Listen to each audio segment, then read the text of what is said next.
will be presenting my capstone topic, Collaboration and Benefit Sharing in the Russian Arctic, Preserving Indigenous Autonomy and Culture, and Promoting Equitable Practices. I propose that the decision to extract natural resources and explore economic expansion in the Russian Arctic and subarctic be a collaborative decision between energy companies, the Russian government, indigenous peoples, non-governmental organizations, and other possible stakeholders. I will analyze data on the impacts of natural resource extraction and economic development on the environment and on indigenous peoples' cultural survival, as well as the history of the relationship between stakeholders. I will compare collaborative benefit sharing efforts in other parts of the world and propose a plan which allows all stakeholders to be included in decision making. Russia's development plan for the Arctic was updated in October 2020. By 2035, Russia plans to have the Arctic region account for 1/4 of the country's crude oil production, greatly increase the production of Russian liquefied natural gas, and open a sea trade route that will quadruple global trade traffic in the region. A May 2020 oil spill in Siberia by a Russian mining company has left many skeptical of Russia's new development plan and for mining resources, especially oil and gas. Russia's 2006 NGO law involves extensive membership registration, expands the government's power to supervise and control NGO activity, requires annual funding reports, restricts large-scale fundraising, and limits membership, especially for foreign nationals. The law has enabled the Russian government to disband many NGOs representing indigenous peoples in the Arctic for violating NGO law requirements like accepting foreign funding, forcing many NGOs into an appeals court process. Some groups are recognized by the Russian government while others are not, and some territories are defined by designated traditional areas and zones while others are not. Regions without designated traditional indigenous areas don't possess regional legislation, meaning that land use must be shared by stakeholders. Some groups with defined traditional territories have formed autonomous and semi-independent government systems that control their own culture and land. The Russian government does not classify indigenous peoples as indigenous at all, but instead calls them numerically small peoples.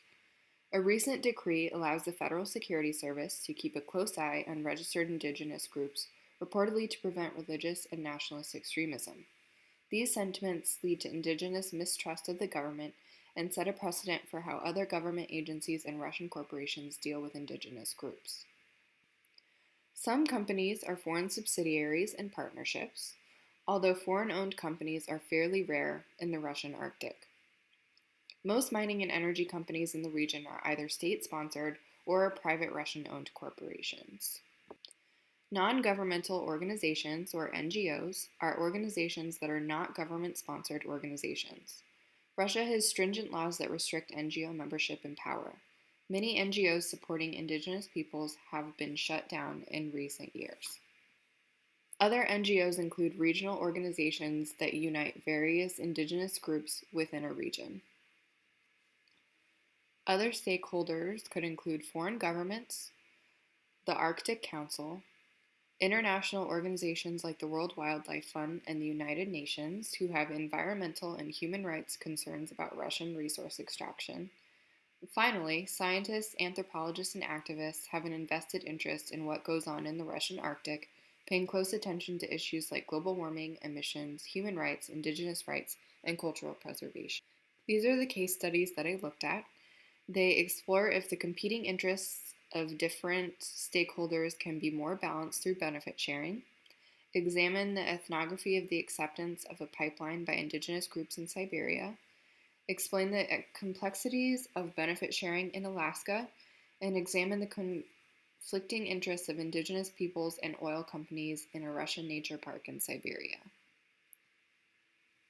An effective collaborative benefit sharing strategy can control negative impacts, provide economic and ecological opportunities for all stakeholders, promote indigenous autonomy, and preserve indigenous culture. Benefit sharing helps ensure equitable distribution of resources and benefits from extracting resources and ensures that vulnerable groups of people are not taken for granted. the big question that we have to ask is, how do we build a collaborative plan which ensures that all stakeholders benefit from resource extraction, limit the exploitation of natural resources, build economic opportunity and autonomy for Indigenous peoples, and protect Indigenous cultural practices and beliefs at the same time? Rules and norms is the most important groundwork for a collaborative benefit sharing agreement to work properly. It ensures that every stakeholder has a safe avenue to share their concerns and their needs. It must be understood from the very beginning that stakeholders should expect a multifaceted approach with many layers, that this approach will take a lot of time, and that collaboration is an ongoing process. Stakeholders should be prepared for the event of possible disagreements. Stakeholders should lay out their goals at the beginning and state their non-negotiables. In order to reach consensus, compromise will often have to be reached. In other words, a stakeholder may not get everything that they want exactly how they want it. Stakeholders should define common terms and ideas from their own perspective. An Indigenous definition of resource exploitation might differ from a corporation's definition, for example. Collaboration should include a process and system for addressing disagreements, solving problems that may arise mid-project, a fact-finding process, and should not include a timeline or deadline initially.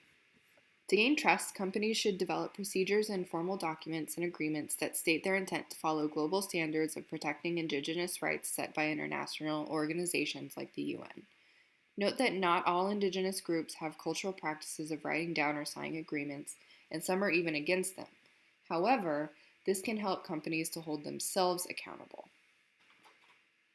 A framework that maps out decision-making dynamics in order to assess the balances of interest and power should be adopted. Additionally, a flowchart that displays who responds to an issue when could be helpful in preventing future disagreements. There should also be a system and mechanism in place for stakeholders to express their grievances. The agreement should include a plan for the allocation of benefits and resources. Ethnological impact assessments through local interviews and field research should be conducted regularly to ensure that all stakeholders are both holding up their end of the deal and that they are getting everything that they have agreed on. It is important for all stakeholders to remember that a collaborative benefit sharing agreement takes constant maintenance. The 4 case studies that I examined revealed 6 main issues with benefit sharing. First, in Russia, oil companies' taxes go mostly to the federal budget, leaving little for regions and Indigenous peoples. Tax revenue allotment changes within some regions, giving some regions more federal funding than others. More funding is always needed. However, there's also a concern that Indigenous groups becoming too dependent on funding threatens their autonomy. Second, global and Russian standards, although they provide some protection for Indigenous peoples, do not require that Indigenous peoples are involved in the design and implementation of benefit sharing and management agreements. Third, while Indigenous groups generally agree that ethnological impact assessments could address some of these issues, many companies are not actually conducting these assessments despite promising to do so. Fourth, individuals within an Indigenous group may disagree with the terms of an agreement. Tradition and cultural values sometimes clash with economic opportunity. Fifth, the complex and institutionalized nature of benefit sharing management plans could threaten Indigenous cultural beliefs and autonomy. Sixth, in Russia, Indigenous territories are so vast that many groups live across different landscapes that fall under differing jurisdictions and agreement areas. The case studies that I examined revealed 5 main benefits to benefit sharing and collaborative agreements. First, compromise can effectively result in solutions that work for all stakeholders and that promote more ecologically responsible practices. For example, the Altians of the Altian Mountains in Siberia stipulated that infrastructure in the area could disrupt balances with nature. The natural gas company involved argued that natural gas is a far cleaner and ecological solution to power and heat over burning wood. The pipeline ended up being a good compromise for the Altians over a logging industry because a natural gas pipeline ensured that the Altians could both generate clean energy and rejuvenate their forest. Second, corporate funding and grants offered by energy companies can ensure Indigenous autonomy and can help preserve Indigenous culture. The Sakhalin energy company in Siberia has set up multiple funds and grants for supporting local cultural projects, education funds, and has sponsored cultural and sporting events. Third, benefit sharing encourages corporations to invest in indigenous communities and local nonprofits and NGOs. Gazprom, a Russian state-sponsored energy company, used its government funding to renovate the National Museum of the Altai Republic. Fourth, infrastructure is generally wanted by indigenous peoples of Siberia. Roads help indigenous people navigate the rough Siberian terrain, and that's seen as an especially positive side effect of agreeing to the Gazprom pipeline. Fifth, when benefit sharing includes equal profit dividends, indigenous peoples can gain economic advantage from natural resource extraction. In Alaska, for example, citizens receive yearly dividends from oil extraction. And in Canada, community-based nonprofit organizations manage oil money for corporations to provide a system of checks and balances. I used globalization theory to examine the social and economic effects of collaborative benefit sharing. Appadurai claims that although globalization isn't the same as homogenization, it involves many processes of homogenization, which are absorbed into local and political and cultural economies only to be repatriated as heterogeneous dialogues of national sovereignty, free enterprise, and fundamentalism. Globalization interconnects governments and corporations all over the world, and governments adopt these practices as their own.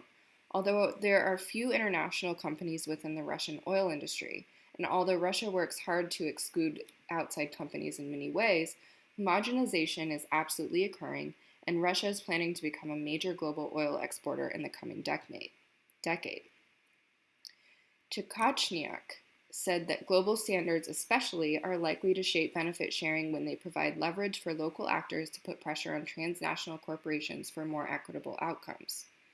Economic autonomy may be gained, but is it possible for traditional indigenous culture and ways of life to be preserved?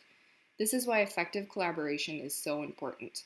The process of globalization may be unavoidable, but indigenous culture does not necessarily have to disappear. Creating a collaborative benefit sharing plan can ensure economic advancement and equity, the preservation of indigenous culture, indigenous autonomy, and environmental and social sustainability if designed properly. Setting rules and norms is extremely important groundwork to ensure that all stakeholders are happy and receiving equitable benefits from the collaborative effort. Defining terms within a cultural framework, discussing non-negotiables, compromise, consensus, and coming up with a protocol for disagreements is vital to this process. Although my research suggests issues with collaborative benefit sharing, these issues can be held to a minimum if a system of checks and balances is put into place and agreed upon by stakeholders. Benefits outweigh the risk of possible setbacks and cons for collaborative benefit sharing. Collaboration is an effective tool that can make benefit sharing possible and as equitable and socially just as possible. Thank you.